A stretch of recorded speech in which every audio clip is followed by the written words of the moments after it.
Ngai Jean-Pierre Momba Etumba. Nasalaki réconciliation na président Mobutu le 12 mars 1980 à Bruxelles, Nazongaki Namboka. Et je suis resté à côté de Mobutu jusqu'à sa mort. Jeudi le 15 mai 1997, na Kanchachi, à 17h heure locale.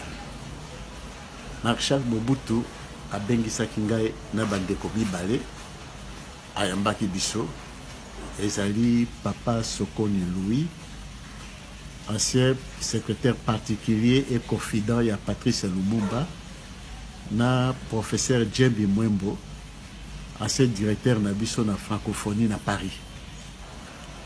Ayambaki biso misato jeudi le 15 mai 1997. Tango ayambi biso tosololi na ye et puis abengi ngai pembeni ayebisi nga boye abi makambo nyonso oyebisaki nga esalami, yo oza prophète, nabengi yo awa mpo natikela yo makambo nakotikela yo soki nakufi.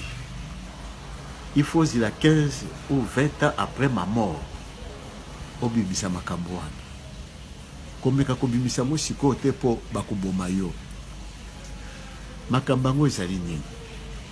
Marshal Mobutu alobi na ngai omoni ndenge tovandi awa mindele basi basali partage ya Zaïre.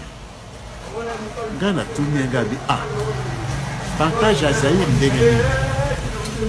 Bongo bapays mosusu ya Afrique alobi mindele bana tina na bamboka wana te. Baza kosala partage ya Zaïre parce que Zaïre ezali terre promise. Moïse oyo ya Bible abungaka nzela akobima na mokili mosusu. Moïse s'était trompé de chemin. Les Zaïre c'est la terre promise.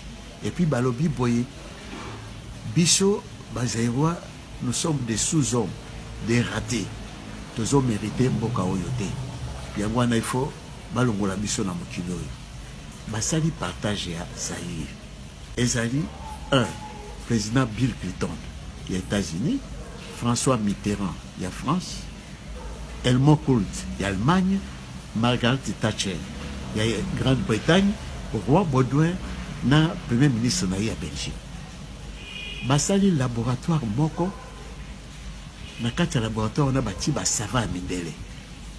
Bango bazali mosala bango pour étudier comment ndenge nini bako réaliser projet na bango wana.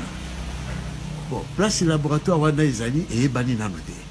Soki ezali na États-Unis, soki na France, soki na Grande-Bretagne, soki na Allemagne, soki na Belgique, mais ezali quelque part. Ba américain bazui est, c'est-à-dire les trois Kivu na province orientale au Zaïre. Ba britannique bazui Kasai nyoso mibale, Kasai occidental na Kasai oriental.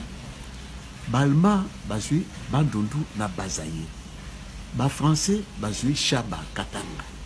Ba belge bazui Équateur Mai-Ndombe na Kinshasa. Pourquoi Mai-Ndombe?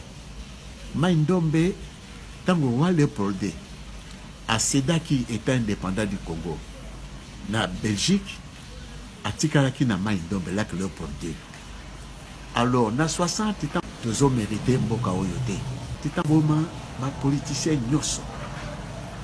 Bako boma ba homme d'affaires nyoso. Bako boma ba chef coutumier nyoso. Bako raser ba village nyoso. Ba généraux na ngai oyo mingi ba trahir ngai. Bako boma bango nyoso. Bako kotisa poison awa. Poison wana ezali mpona kodétruire jeunesse. Jeunesse akoma voyou, bandit, criminel, bako créer insécurité na mboka. La CIA a sali église de réveil.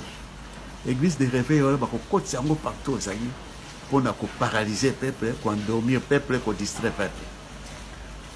Alors bako remplacer biso na ba nilotique.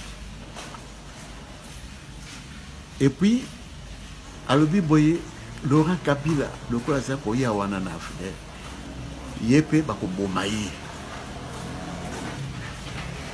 basali programme na bango ya 30 ans donc na 30 ans wana il faut réaliser balkanisation wana ONU complice l'OIA complice droits de l'homme complice communauté internationale complice pays limitrophes nyonso eza autour ya biso complice babanda koboma biso na Angola na Brazzaville na Centrafrique partout bango nyonso complice donc bakosala ndenge basalaki bapeau rouge na Amérique bakoextermine biso nyonso bakotya banilotike awa et puis bakosala un monde dans un monde qui monde